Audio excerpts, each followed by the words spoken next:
Well, lots of babies on the way, but we're still waiting.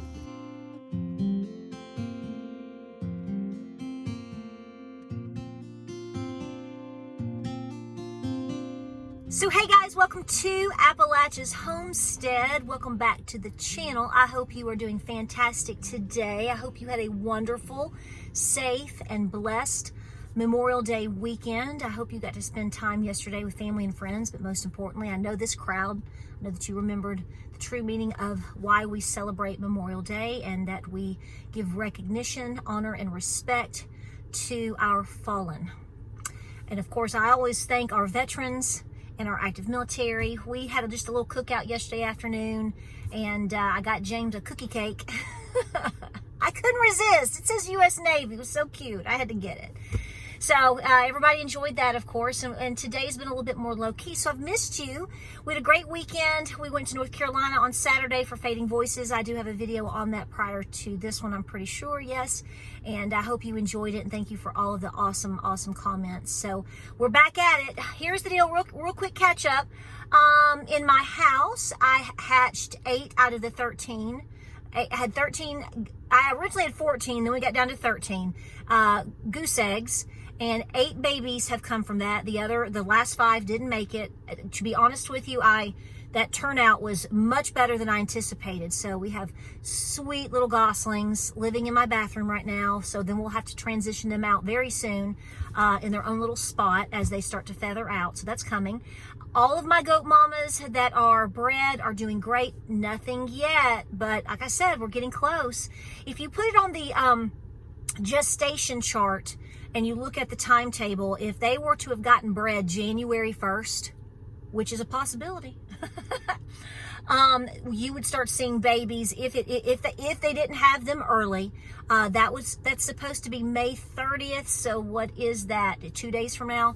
So what I'm saying is, it may be tonight, it could be tomorrow, it may be next week, but we're definitely close by the looks of a couple of them for sure. So we're doing that. So today we didn't do much around the farm, all the things that we need to do, because we sort of just chilled today. It was a really busy, on the go, crazy weather weekend, and we're just a little bit like, we're going to hit it hard tomorrow. So I want to thank you for being here, but I will tell you, this was one of the more emotional Memorial Day times that I can ever recall. I think we all feel very disappointed with how our country, the direction that our country is in, has been in, and is going. And a lot of us feel a great burden to do the best that we can in order to prepare for all the things that are happening around us and that are coming. And I know this crowd is on board with that. And with that, I want to talk about the whole idea of, are you preparing only because you are doing it out of fear? I think that's nonsense. And here is why. I know this crowd particularly is doing the things that it needs to do to be more sustainable, growing food, paying off debt, trying to communicate with people, building community. A lot of you obviously have homesteads or small farms, anything and everything that you can do to grow your own food, even if it's just going out and foraging wild berries, which I am about to do after this video, or first thing in the morning. You know, and so a lot, there's this thing out there that you hear from time to time about people talking about, you know, preparing in terms of God, in a godly form, in biblical form, versus fear-based. Well, that's nonsense. Okay. If you are preparing because you fear things that are coming, you know, I look at it as you are wise, you are awake, you are paying attention to the signs around you. You may be being led by the Holy Spirit as seeing and being led to understand the potentials of things to come. I don't understand personally how we have lived through the last 5 years of our lives and the transition that we've seen just in the last 3 to 5 years alone with everything that's happened, and people want to dismiss any type of, quote, potential apocalyptic doomsday scenario. If you're talking about biblical preparedness, I guess you missed the last book in the Bible, didn't you? Have you read that? Skim through it? It's horrifying. Now, I don't fear it in the sense of denying that it's coming and being paralyzed, because it's coming one way or another. Things are coming one way or another, whether it's tonight, next year, 2030, 2040, 2050. These are all things that a lot of us, but particularly things that our children are likely going to see in their lifetime. Just look at everything around us. Did you ever think that you would live through what you lived through in 2020, 2021, and 2022? All of the ramifications and all of the things that have come from that alone? I doubt it. I had to move. Sorry for the interruption, because clearly the sun decided to poke itself on out there before the sunset. So I hope you can see me a little bit better.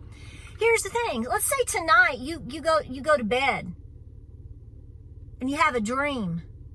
And God comes to you and says, I want you to start preparing. I want you to start gathering food and learning skills and preparing the people around you, because there's going to be a massive famine coming. Starving to death is kind of fear. I'd fear that, wouldn't you? I mean, that sounds a little fear-based. Fear-based. You know what I fear the most? I fear God.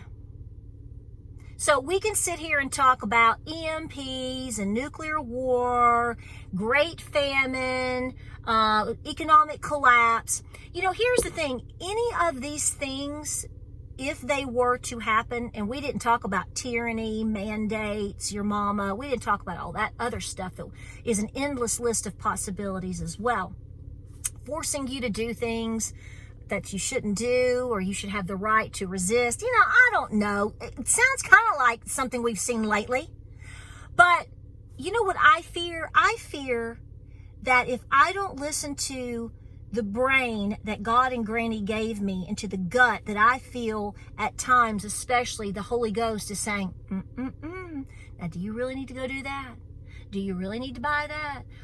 Maybe you should do it this way. Have you talked to that person? Maybe you shouldn't go there. Maybe the gift of fear is the ultimate gift, in my personal opinion, that God gave you and God gave me. Now, some of you are going to say, you're not supposed to fear. He says no fear. Don't stop right there. What I'm saying is, I fear God if I don't follow what I feel I'm being told to do, what I feel convicted to do. Now, somebody's going to sit here and say, how do you know? How do you know anything? It's called faith. It's called believing. It's called life experience. And God has given many of you a lot of life experience, because I know the demographics of the folks who watch these videos, and a lot of you are older than me. So I know that you've had a heck of a lot of life experience here and everywhere around the world to understand things are not right. Things are not normal, and I need to be doing something about it to make my world as secure as I possibly can, because it's rotating inside or around or within or whatever the context of the real world, and it's not looking good right now. So I do not fear in terms of, I understand God has a plan, and that's going to be, it's charging forward. But what I do fear is that I don't do what I feel I'm called to do. And I feel people that are in denial, that understand things are not good, things should be better, things could be different, and are ignoring their self-responsibility in this whole situation. I would be fearing God on that. This is Patara, only speaking for Patara. You know the times that you wanted to do something, or you were about to do something, and it just didn't feel right, and you felt like it was just it just didn't feel right, and you did it anyway, and it turned out disastrous. And you sit there and you beat yourself up going, I knew better. I didn't listen to myself. I didn't do this. I knew better. I'd sat there and debate. This is that thing I'm talking about. So are you being stirred by what others may mock you in terms of calling it fear-based? They've got short-term memory. They've done something to make themselves not recall the fear and the times that we lived in, real or fake. Okay, I get it. So here's the thing. You might have lived through a scam for a time period, but a lot of people suffered because of it, because evil forces made that happen. Could you have done better during that time period? Could you have done better before 2008, the Great Recession? A lot of people lost their jobs, me included. A lot of people lost their homes. A lot of you out there have said how you did, or you lost your business, or you lost your car, you lost your job, you lost your retirement. Lots of devastation. That was a hard curve lesson that we all experienced. The only reason, like I've told you before, I didn't declare bankruptcy, we didn't end up being bankrupt during that time period, is because I listened. You know what? I got shook with fear, and I acted upon it. I stepped out and said, I'm listening to you. I understand. I don't know what's happening, but I'm going to go forth with it, and I'm going to pray on it. And James and I talked about it, and we set a plan forth, and we followed it. We had no idea at that time, from early 2007 all the way up until the middle of 2008, we had no idea that I was actually going to lose my job, but we prepared like that was coming at some point. And it happened. What if I had sat on my hands and tweedly-deed and gone to the beach 4 times that year and blew more money? I would have been even further in debt than we were, and we would have been bankrupt with 3 very small children. So, fear not. Absolutely. God has this. But a lot of you will question, as I think that it's fair to do so, and say, has America, is the United States, with everything that we see going on, are we still in the good standing with God? You decide. I'm going to focus as hard as I can on my individual basis, on my family. Today we walked around the property, and I will tell you, I actually started picking out a couple of spots to have as potential small places for family members to live here on my property. I think you need to be thinking about that. We have talked about generational living, multi-generational family living. It could be friends living together, because you're going to have to. Have you checked the prices of everything? That was one of our main conversations yesterday here with my family here on Memorial Day, as we had wrapped up having dessert or whatever we were doing, and talking about how Knoxville alone, they're having to build vertical here, meaning apartments, because where's the land? If you are in Knox County and around Knoxville, you know exactly what I'm talking about. It is devastating to see what is going on here, but everybody's getting out of the blue states. They're bringing their tax revenue here. I get that, but at the same time, it's killing the people that live here, because people can't afford houses. And I know this is the same story for a lot of you and where you live. We are living in unprecedented times, and we're going into $35 trillion in debt in this nation. They want you drowning in inflation, because they need that inflation. They're not going to help you. You have 90-year-old veterans working at Winn-Dixie pushing buggies. Have you seen that? There's a GoFundMe for Mr. McCormick. This has been floating around today. He's the gal that started a GoFundMe for this gentleman. He's 90 years, 90. My Nana isn't even 90 yet, and there's no way she could push buggies at Winn-Dixie. She'll be 88. Our veterans, our elderly and our veterans are having to work, because he says his bills are $2,500 a month, and he only makes $1,100 on Social Security, so he's got to make up the difference somehow. So they've started a big GoFundMe for him. If you'd like to contribute to that, do so, whatever you feel you need to do. I know this is a giving crowd, so I just want to mention that. 90. Now, I'm all for people working and staying busy, okay? It's not about that. It's about he can't pay his bills, but we can send it to Ukraine. And you think That you should just be living in la la land and not act upon a shred of discernment? You can call it discernment. Some people would call it fear. But when I see things, or I feel things, or I hear things, and people, even with you guys, they might try to mock you because you believe in God. Jesus may also be your Savior as He is mine. But you're driven by, I don't think me understanding that, gosh, they're really trying to start keep this war stuff going. And gosh, we might add to that. Have you seen the price of ground beef? And oh my gosh, there's an election coming up in like 4 months. That's going to be peaceful.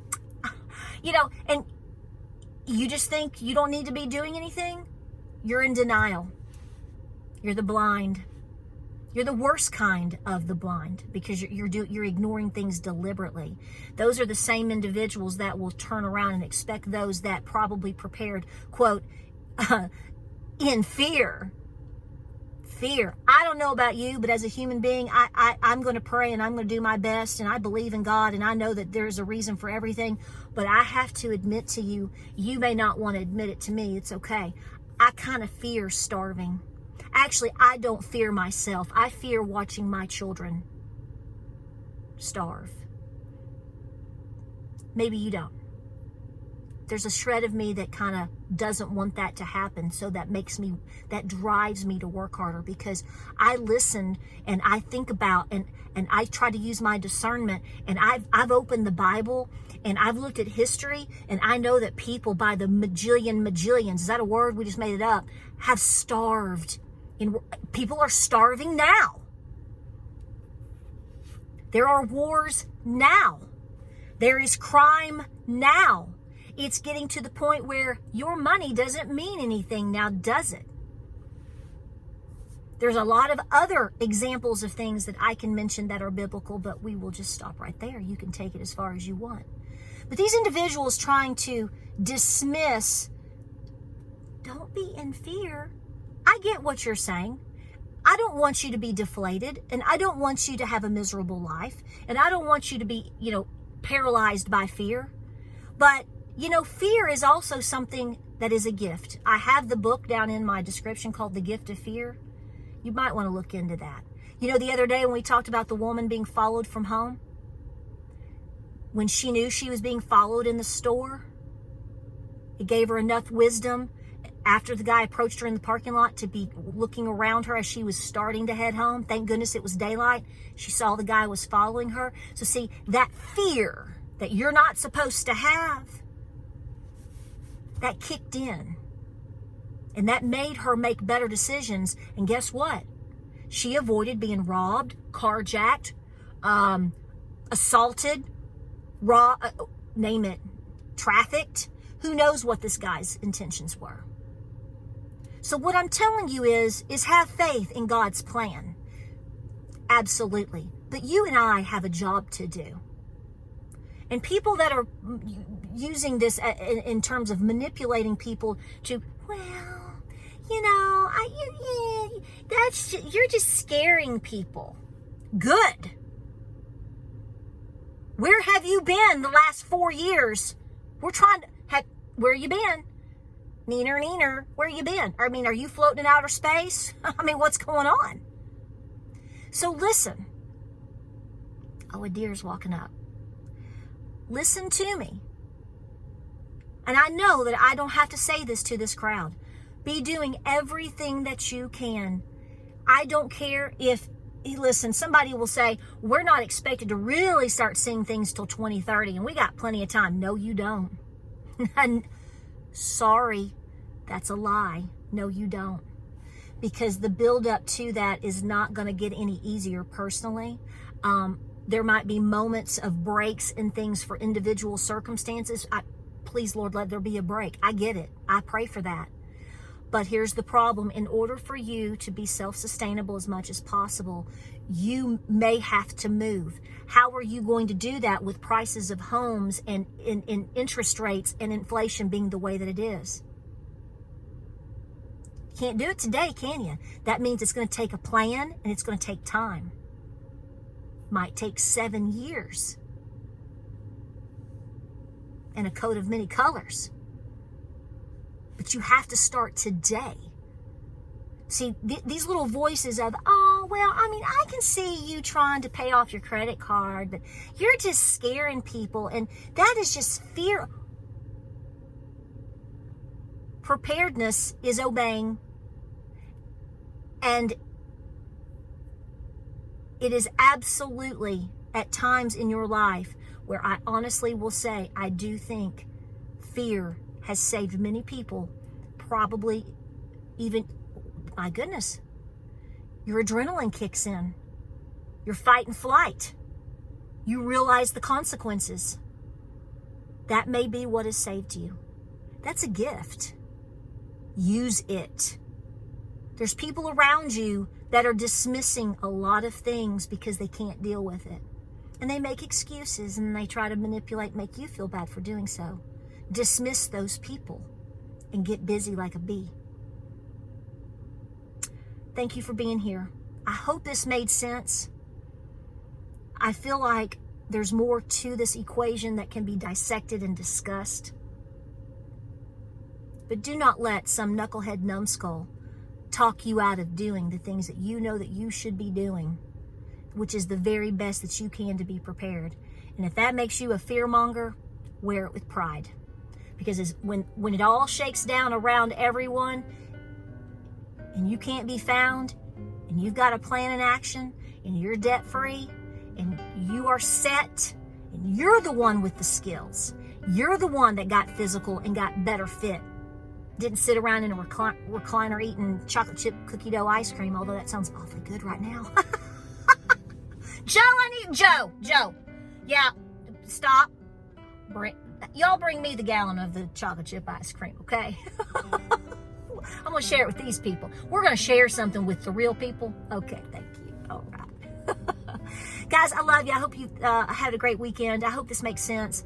I hope it motivates you. It's going to be a very busy next couple of days. And remember, this is a long game.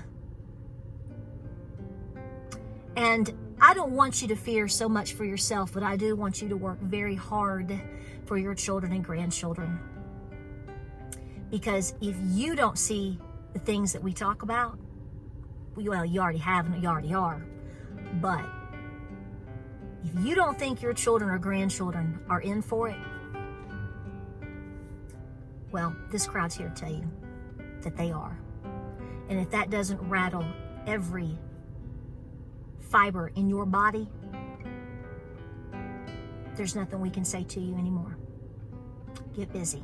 Like, subscribe, and share. Pray, prep, and be peaceful. I appreciate you being here. Don't stop. Stay busy, and I'll see you on the next video.